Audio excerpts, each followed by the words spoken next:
spoken about it. I have said the young people who have stepped forward to engage in the political discourse of their country in a peaceful manner, tribeless, are a welcome development in Kenya. That I said. But let me also say the following.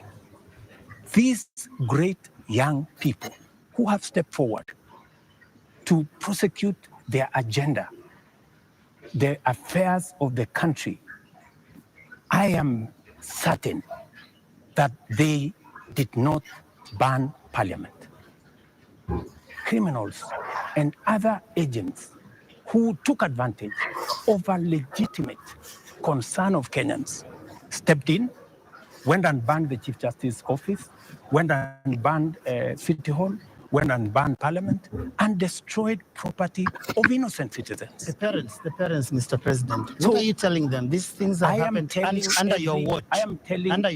I am telling every parent, I have kids like they do.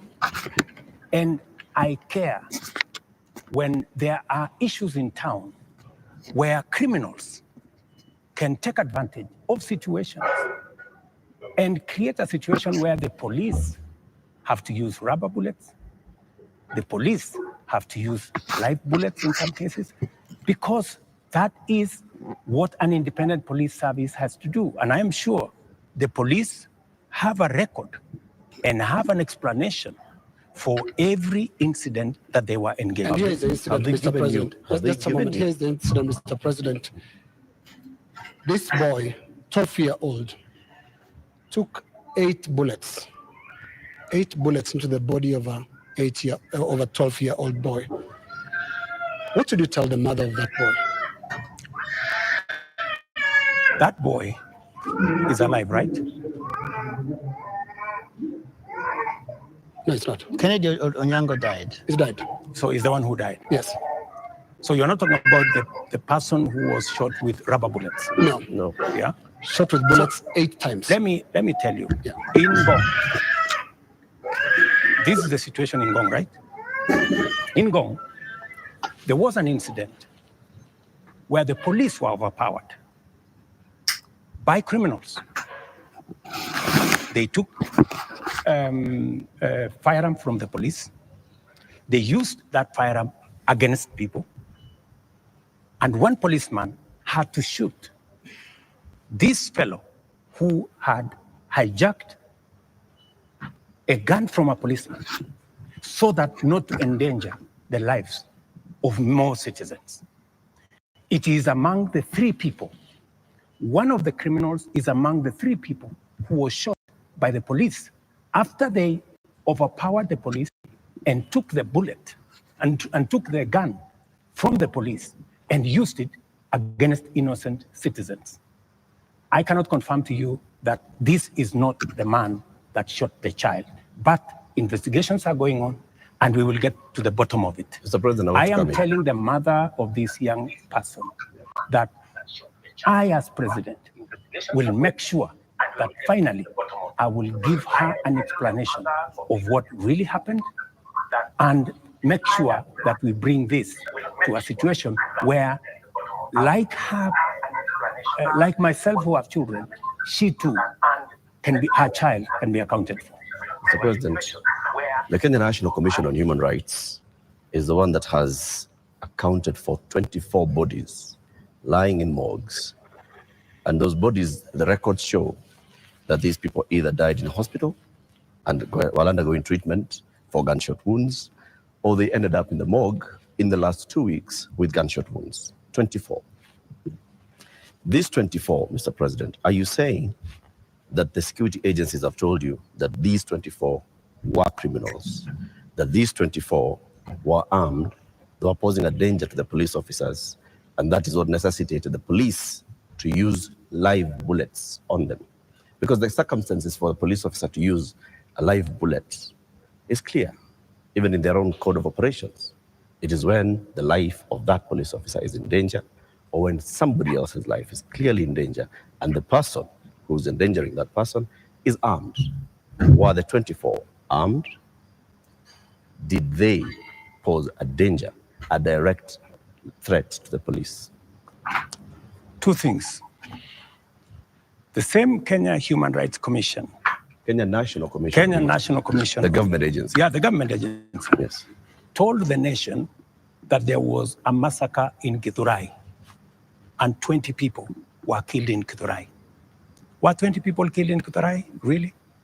The Kenya National Commission on Human Rights does not have records of 20 people killed. No, but that's their statement. It is a statement that is public, you know? So the same Kenya Human Rights, Kenya Commission, National Human Rights Commission told the country a blatant fake news falsehood. Are you saying this 24 is also... Let me ask my question. Allow me to answer. Yes. That's what they told the country. So an organization that can tell the country without verifying that there was a massacre in Githurai. In fact, BBC, on that account, went to investigate in Githurai. And of course, you have read, BBC has said there was no massacre in Githurai. Mr. President, there was one person who was shot by the police. Let me answer.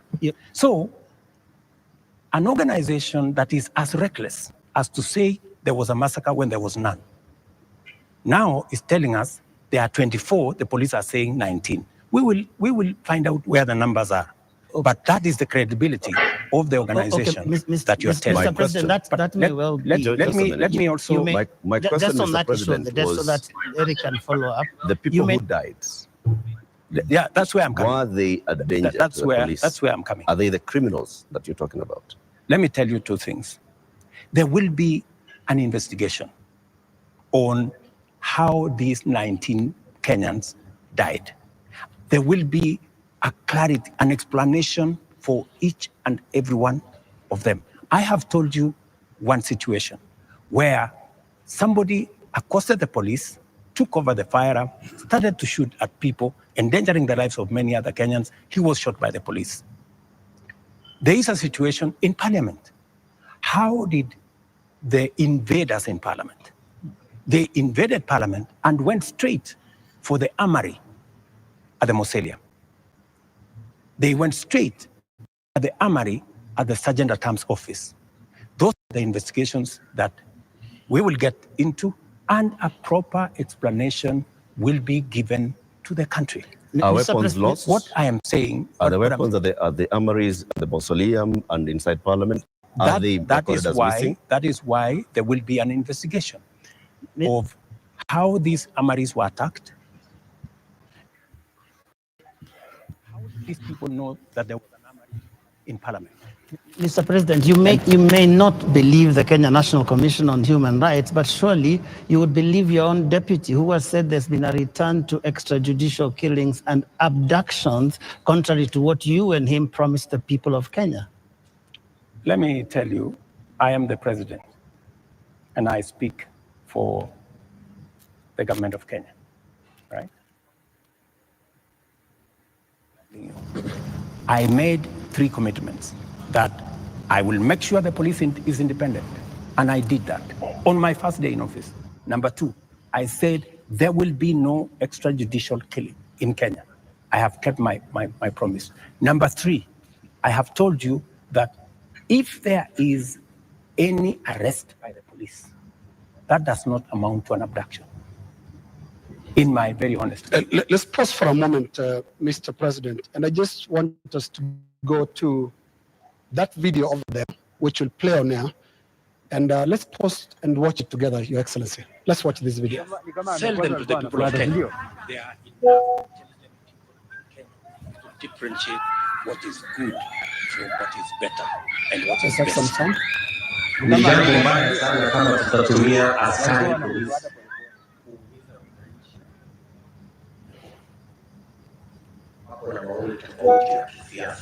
And waeleze ya kwamba these people don't understand the damage they are doing to the people and the economy of Kenya.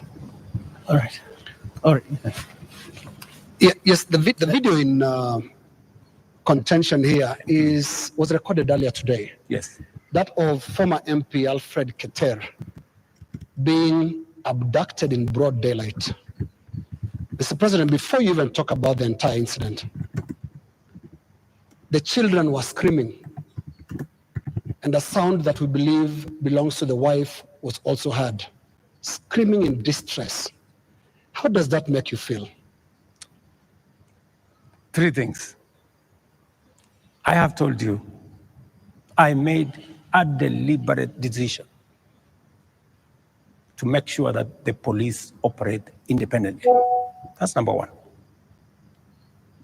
Number two, I have told you, if the police summon Linus Kaikai, and Linus Kaikai refuses to go to the police, are the police not entitled to come and look for you? When the police come to arrest you after they have summoned you and you didn't show up, is that abduction? So let's have this as a confirmation. That no, I'm just asking you. Let's have this as a confirmation, Your Excellency, that Keter was summoned by police. He refused to respond to the summons. Statement. I would suggest, instead of us having a back and forth, the police have released a statement. Can you check what the police have released, the statement? And you still not answered my question. The wife and children screaming that. I mean, how do you feel, Your Excellency? I mean, my friend, every child, every mother feels the same when their parent is under attack. I mean, that is what it is. Let me ask you, what about the children? What about the children of those who have lost their lives because of the criminality of others? Don't they feel the same? So we just need to be a country of the rule of law. Impunity cuts both ways. Those who respect the law must be protected by the law. Those who do not respect the law must face the full force of the law. That's how it operates. That's how we will have a society. Here is the same way we must condemn excessive use of police powers, but we must equally deal firmly and decisively with criminals who put the lives of other Kenyans in danger, destroy property of hard-earned earnings. There are many people, Linus, in this demonstration that have lost livelihoods, that today their children are crying. Today their wives are in tears because they don't know how to face tomorrow. Mr. President, their businesses have been wiped out. Their incomes have been destroyed. I have just told you 2.4 billion shillings worth of business has been destroyed. And today, as I talk to you this evening, there are families who have tears. There are families who do not know how to face tomorrow. And I've asked you very specifically, President, how do you feel about those tears, especially those who have been killed by police bullets? It is horrible. It is horrible. When you find a situation where people are grieving, whether they are grieving because their parents have been arrested, or they are grieving because their hard-earned earnings of many years, monies there I have on my phone. People who are saying, I borrowed money. My whole loan has been wiped out. My whole barbershop has been destroyed. My whole hardware has been looted and burnt. And they are in tears. So I must equally work with the police to protect all these citizens. And it cuts both ways, Linus. It cuts both ways. The rule of law. Absolutely. Let me take you to just step by step. Absolutely. The rule of law. The rule of law says. The rule of law requires the police to investigate a matter, to, when they have sufficient evidence, present that to the ODPP. The Director of Public Prosecutions takes people who are culpable to court. That's the journey in the rule of law, Mr. President. In the case of 39 people who have been abducted, and the abduction here, we're using it deliberately, because of the manner in which the people have been arrested, like we've seen in the case of Alfred Keter. Others who've been picked up from their houses in the middle of the night, and they are held incommunicado for more than 24 hours outside of what the rule of law says. And then they are not taken to court, so they are not charged with anything. That is outside of the rule of law. So in one instance here, we are saying we are not following the rule of law. In the second instance, Mr. President, you have people who were unarmed, like in the case of Rex, who was shot in the middle of the night, unarmed, who have been shot by police and they've ended up dead. 24 of them. You say 19. Then is extrajudicial because there is no justification that has been produced to show that there was justification for the police to use the excessive force. So basically, we are showing examples where the rule of law, which you promised to uphold, which you also set and said, this is what the police has been doing. And you said, Mr. President, as you took office, that the problems with the police service also are going to the top, the leadership of the police service. And you promised the people of Kenya that you're going to hold the police to account outside of the rule of law and accountability, which comes to your desk. Are you holding the police accountable for 30 people abducted, for 24 people killed, for 627 people arrested and not charged, for 431 people injured by live bullets, rubber bullets, tear gas canisters, police batons? Latif, as I have told you, we must operate within the parameters of the rule of law. And I agree with you. The police must never act outside the framework, rule of law. They must do that which only the Constitution and the law allows them to do. And it is very clear that any operation of the police outside the parameters of the law, the police will be held to account. Whether it is holding citizens beyond the stipulated time, but I must be thoroughly clear to you. When police arrest somebody, there is a constitutional timeline which they are allowed by the law to hold that person. 24 hours. That does not amount to an abduction. 24 hours. In my opinion. A case in point is what has just been said here about what happened earlier today. And you guys clearly said in this conference that was an abduction. I mean, it's just clear now that it is not an abduction. They're not This is an arrest. And the police have come forward to say, this is the situation. We have arrested this person. And it is just good for us to all of us follow the law. And I agree with you. The police must act within the law. But let me ask you one question also, Latif. I have never, in this conversation, which is now 20 minutes in, are you guys bothered about the fact that Parliament was burnt? Are you guys concerned that millions of businesses, of Kenyans, hardworking Kenyans, were destroyed? How do you feel? But it all happened. How do you feel? It all happened under your watch, Mr. President. No, but this is at the end of the day, this is why we are saying you sought to keep us safe. We must be even. You know, we must be even. The police have a difficult job. They have to make sure the peaceful demonstrators are protected.